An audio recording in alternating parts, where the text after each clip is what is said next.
ჩვენთან სტუმრად არიან ბაგრატ გულიაშვილი, ნიკა კუბლაშვილი და გიორგი ალადოშვილი. შევეგებოთ სტუმრებს. მოდით. გამარჯობა ბაგრატ, ნიკა და გიორგი.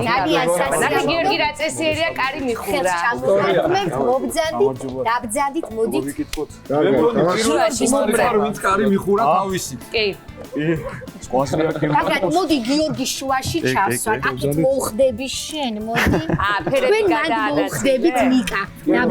აი აქ დაბძანდით, აი ნახეთ რა კარგია. კარგია. აბა როგორ ხართ ბიჭებო? აბა მოვიდეთ ახლა. კარგად. ძალიან გვიხარია რომ მოხვედით ჩვენთან სტუმრად. გამოგაცხადოთ როგორც TikTok-ის ვარსკვლავები. თუმცა მე ნიკა მინახავს სატელევიზიო პროექტში. და ძალიან გულშემატკივრობდი ნიკას სატელევიზიო პროექტში. ყველაფერი წინ არის. ასე რომ მღეროდა იმ პროექტში? რა თქმა უნდა. არა, იქნებ ლექს ამბობდა. არა, მღეროდა უტკბილესად. უტკბილესად მღეროდა. ქართულს მღეროდა თუ ქავერებს? ქართულს. და მე მგონი რომ კიდე იყავით რომელიღაც პროექტში ხალხურში. ხალხურში. მოყევით ყველაფერი გვაინტერესებს. თვალს რა დმარიდებ აქ ნაგები ძალიან. თვალს მარიდდეთ და რა კარგი სიმღერა. დაიგვიანე. ურთულეს. ვაგოდეხში ვენახში დადეს ღერის ესე და ამას როგორ არ შეიძლება ეხლა თუ ცუდი ისე ღვინო გქონდეს ახლა ღვინო ღვინოზე გადავიდა მოგვიყევით ეხლა თქვენ შესახებ აი არ ვიცი საიდან მოგინდათ რომ დაგეწყოთ ეს სიმღერა და საერთოდ როდის აღმოჩნდა ალბათ ბევრჯერ გაქვთ მოყოლილი მაგრამ ჩვენთან არა ასე რომ გელოდებით ეხლა გისმენთ დაიწყო კი ბატონო მოკლედ ყველა კი ბავშვობიდან ვღერით მოგეხსენებათ, უბრალოდ მაშინ არ იყო იმდენად ესე განვითარებული რაღაცეები, რომ გამოგვეჩინა ჩვენი ნიჭის სახალხოდ. ხო და ეს ბოლო რამოდენიმე წელია. ანუ სოციალურ ქსელს გულისხმობ. კი. ნუ სიმღერით ბავშვობიდან ვღერით, მიუყვებით ამ საქმეს, ნელა-ნელა. ხო და ეს ბოლო წელია, ბოლო 2 წელია. ნუ ამ სოციალურ ქსელებს მოვაჭიდეთ რაღაც და ბევრი შრომის შედეგად გამოიღო შედეგი და მოვედით აქამდე ჩვენთან სტუმრად. კი ბატონო. და რა თქმა უნდა მეგობრობთ, ხო? რა თქმა უნდა, დიახ. პროფესიონალურ დონეზეც მუშაობთ, ხო? რა თქმა უნდა. ხოლმე ეს არ არის ჰობი. არა, არ არის ჰობი რა თქმა უნდა. 6-7 წლიდან მღერის. ხო და 7 საკრავზე უკრავს. ხო არ დაამატე საკრავზე. ძირითადად ხალხურ საკრავებზე, ფანდურზე, გიტარა, ფორტეპიანო, თუშურ გარმოზე, სალამზე. მე თუშური გარმოზე. ნიკა, რამდენი წლის ხარ? 17. შენ გენაცვალოს თათული დეიდა. აი შენ გენაცვალე, რა საყვარელი. ნასწავლი და მე მთელი ამბები. შენ ისწავლე ყველაფერი? ფორტეპიანოზე დავდიოდი, თუმცა კოვიდის პერიოდი დაემთხვა და ვერ შევისწავლე კარგად. მაშინ ალბათ იქნებოდი 13-12 წლის. ხო ეს. კი, თან პატარაც.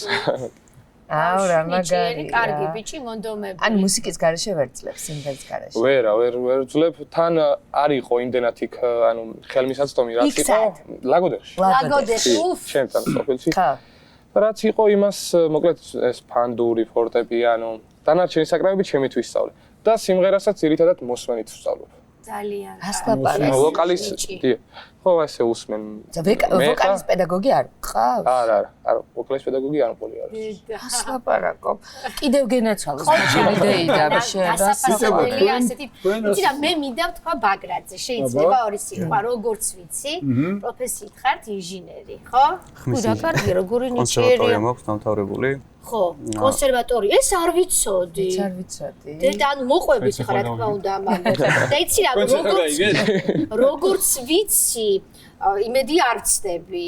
გალობთ კიდეც. კი. ტაძარში. 2018 წლიდან. 2018 წლიდან 8 წელი ყოფილა გალობთ. მოგვიყევით ყველაფერი, გვაინტერესებს. მის ინჟინერი გვაინტერესებს. ბავშვობიდან მღერი, მოკლედ ჯერ სიმღერა დავიწყე და მე ლაპარაკიო ეგრე არ ვარ, მაგრამ პატარა ასაკიდან დავიწყე. მეგობრებმა იცოდნენ რომ ხმის ინჟინერი მძარდები. ჩვენ ახლა გავიცანით ერთმანეთი, ახლოდან, შორიდან ვიცნობდით ერთმანეთს, მაგრამ მოყევით ყველაფერი გისმენთ. ბავშვობიდან მღერი, მაქვს მუსიკალური 6 წლები დამთავრებული, მე მღეროდი თემურ ქოხიშვილთან ანსამბლ დარიალში 7 წლის განმავლობაში. შემდეგ ქალბატონ ნანა დაუშვილთან დავდიოდი ვოკალურ სტუდიაში და შემდეგ ჩავაბარე კონსერვატორიაში მუსიკის ტექნოლოგიის ფაკულტეტზე. დავამთავრე წელს და ახლა ვცდილობ ჩემით განვითარებას. რა თქმა უნდა, აუცილებელი, ძალიან კარგი და რომელ ტაძარში გალობთ შეიძლება? ზაჰესის წმინდა გრიგოლ ხანძთელის ტაძარში ვგალობ. ზაჰესის წმინდა ნამყოფი ვარ სხვათა შორის კი და ბავშვი წყავს მათ მონათმული და ძალიან მიყვარს ეს ტაძარი, კი. მე არ ვარ. ამ ტაძარში ვარ, კი. ძალიან სასიამოვნოა ამის მოსმენა. მე ძალიან გამიხარდა. თუ მოვახერხე გესტუმრებით. საქმიანობ გარდა იმისა, რომ საკრავებზე უკრავ, მღერი, TikTok-ის ვიდეოებს და აი კიდევ რა საქმიანობ. ღვინოს სტურავ, გარდა იმისა, რომ ღვინოს სტურავ, პანდურზე უკრავ, კი. შურ გარმონზე უკრავ. შემიძლია ერთი ესეთი ისტორია მოგიყვეთ. აი ეს გვინდა ჩვენ ისტორია მოინტერესებს. ძირითადად ვარ დაინტერესებული სიმღერით. და რა ვიცი, დღე და ღამე. დღე და ღამე მოკლედ ამ საქმეს მივიდა და ვსწავლობ ჩემით და არ მაწუხებს იმდენად მამა ჩემი სასოფლო სამეურნეო საქმეებში. კი. ხილ ბოსტნევის მოყვანა და ასე შემდეგ. უსაზამთრო. ხო და ერთხელ ჩემით გამოვიჩინე ინიციატივა, რომ უბრალოდ გავყოლოდი და მოხმარებოდი. ხო და მოკლედ ახლა ზაფხულში არის რომ ცხელა სანამ ზე გამოიშუქებს, მანამ მიდიან რომ გამთენიისას. ხო, გამთენიისას. ხუთის ნახევარზე. ესე 6-ე, ხო, ხუთის ნახევარზე. ხო და წინა ღამეს სანამ მეტყოდა რომ და უბრალოდ მე მეტყოდი რომ წამოკვეთქო, წერდი სიმღერას. და 12 საათის შემდეგ ყველა გაუშვა დაიძინეთ თქო დამტოვეთ მარტო სიმღერა უნდა ჩავწერო. ხო და ისე მოხდა რომ ძალიან დიდი ხანი დამჭირდა ამ სიმღერის ჩასაწერად, სადღაც 6 საათი. 12 საათზე დავიწყე და მორჩი ღამის 6 საათზე. გამთენიისას. კი და თან წერდი და თან სიმღერას წერდი და თან მღეროდი? არა, წერდი არა, ჩავწერე, ანუ ხმა სიმღერა. 6 საათი რატო დაგჭირდა? იმიტომ რომ ახლა მე ხო არ მაქვს სტუდია და რაღაცა ყველა ბგერას, ყველა გასაგები ეტონაციას ხო. რაღაცნაირი პირობებია და იმიტომ მოუნდა 6 საათი. იცით როგორ? აი ერთი თქვა ჩავწერდი ერთხელ რაღაც არ მომეწონებდა ხარვეზი, წავშლიდ ისევ თავიდან, რომ კარგი გამოსულიყო და თლიანობაში ხო 6 საათი.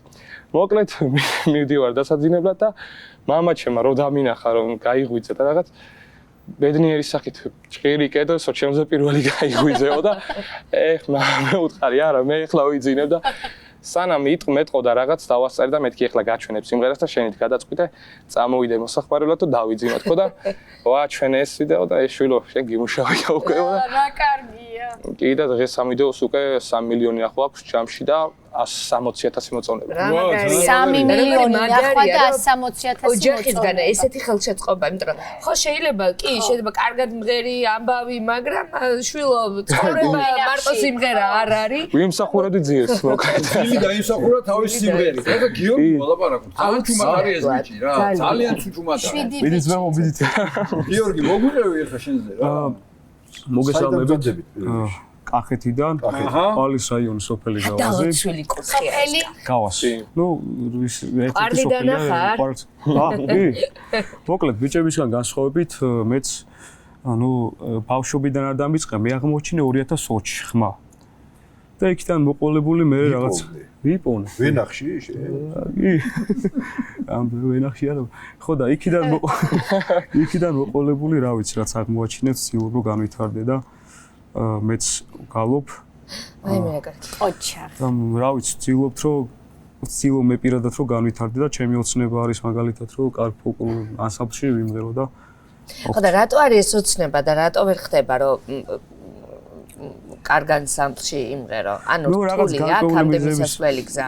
ნუ ალბათ ჯერ გამოცდილება უნდა დააგროვოთ რაღაცები და გამოცადოთ საკუთარი თავი მე ძალიან მაინტერესებს როგორ იპოვე შენი ხმა ახამდე რა მღეროდი საერთოდ და უცბად ბა დაიძახი და უცება კოკა ასე უცება და ნუ ერთ-ერთ ანსამბლში დავდიოდი და არ მღეროდი ხა? არა, იცით როგორ იყო, ნუ რაღაც ხმას კი ვაკეთებდი რაღაც, მაგრამ აი თვითონ თავარი ხმა რაც იყო და რაც შინაგანად მქონდა, ის აღმოჩენილი არ მქონდა და როგორ აღმოჩენილი? ჩემმა მასწავლებელმა აღმოაჩინა ისე წყალობაშვილმა, აქედან მოვიკითხა რა თქმა უნდა და ნუ იქიდან მეუბნებოდა ყოველთვის რომ რაღაც ხალხური შეგიძლია ეს და იქიდან გამომდინარე მე რაღაცნაირად აღმოაჩინე მეც და გავვითარე მოკლედ. ძალიან კარგი. რამდენი ხანი მღეროდი გაკვირვებული შენი? ეხლა რა მითხარით სხვა ამბავზეც რო გადავიდეთ თქვენი აი ამ ტკბილი ხმით თუ მიგიმართავთ იმ ხრიკისთვის რომ თუ ვინმე რა გოგონა თუ მოგიხიბლავთ თქვენი სიმღერით აი კონკრეტული ადამიანები და აი თუ გამოგიყენებიათ ეს ამ სიმღერას საბედნიეროდ კი ყოფილა ხო რა მაგარია მოყევი ვერა ცოტა პირადი რაღაც მაგრამ ჭიაღდნებით არ ნუ მაგალითად როდესაც გამიბრაზებია სიმღერით შემომირიგებია და გამიბრაზებია სიმღერით შემოგირიგებია რა კარგია ვინიც ის გულში ფიქრობს ხშირად გამაბრაზოსო ისე ტკბილად მღერი სხვათა შორის ერთი მომენტი მინდა მოყვე მე და ნიკა შეგმეთქვა ასეთი რაღაც კონცერტზე ნუ ახლა კონცერტი იყო და რაღაც ისეთ სერიოზულ სიმღერას ხეროდი დაიგვიანეს და ნუ ისეთი მომენტი იყო რომ ნიკას მაშინ ტექსტი ეშლებოდა და ნიკა იდგა ჩემს უკან და ტექსტი ასე მიჭიროს რომ თან არ შეეშალოს ხალხი გიყურებდა რაღაც და უცებ რაღაც შუქები გვანათებს წინიდან და ასეთი მომენტი შეექნა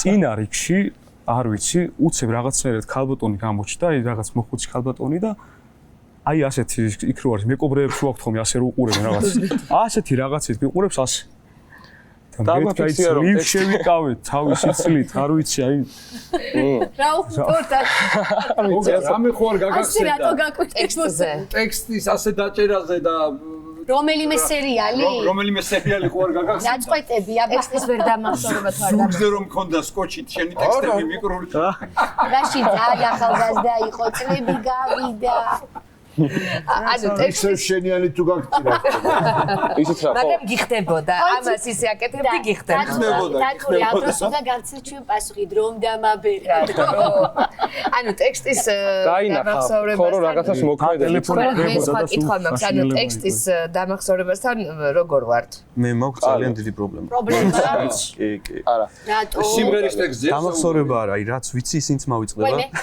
ნერვიულობის ნიადაგზე არა ნერვიულობის ნიადაგზე არა აი რო შევდივარ სიმღერაში და აღარ ვფიქრობ არაფერზე აი რომ მივდივარ შემდეგ სტროფზე ხვდები რომ აღარ მახსოვს ტექსტი და თავიდან რთული იყო რა თქმა უნდა ეს მაგრამ ეხლა ისე მივაჩვიე ისე ტექსტებს ვიგონებ რომ შენ თვითონ ხო ოღონდ თავარია კომპოზიტორები არ გამიწყდნენ და ან უკვე დაწერილ სიმღერაზე ტექსტი მოგიგონია კი ხშირად აბა ხوار გაჩერდება სიმღერა ერთხელ იყო ღიღინზე ხო ანუ კიდე სხვა ნიჭია ლაშა გლონტის საღამო იყო და ლაშა ძალიან მიყვარს მის შემოქმედებას და მომიწია იმ საღამოზე ერთი სიმღერის შესრულება და პატივია ხო მაშინ მართლა ნერვიულობის ფონზე დამავიწყდა ეს ტექსტი და ისე ლამაზად შეუხამე მოკლედ რაღაცა სტროფი რომ მე მგონი ეხლა იმ ჩემ მოგონილი ტექსტით ვღებარ ის სიმღერას თუ რამე ხედავ ასეთები ხდება სცენა არის დიდი სტრესი რეალურად და შეიძლება რომ სტრესი სიამოვნება და იცი რა არის რომ აი მაგარი ამბავია ხო ესე იგი ნერვიულობით ტექსტი დამავიწყდაო და იქვე სტროფი მოვიფიქრე ეხლა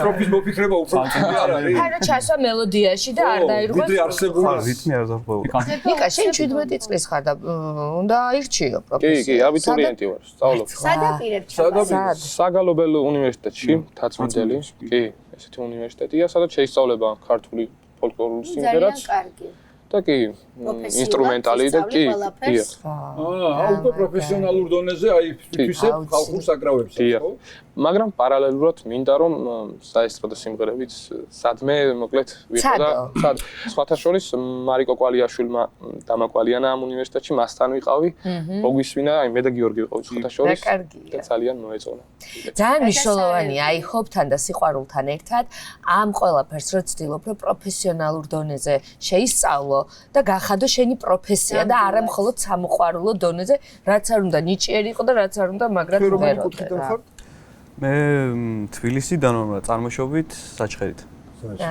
იმერეთი თუ რომელი ასაკიდან ვღერით 5-6 წლით რასტობარო პირველი კლასი ერთი ამბავია თავის აჯუბის ნამეთ ვიან პახ და იპო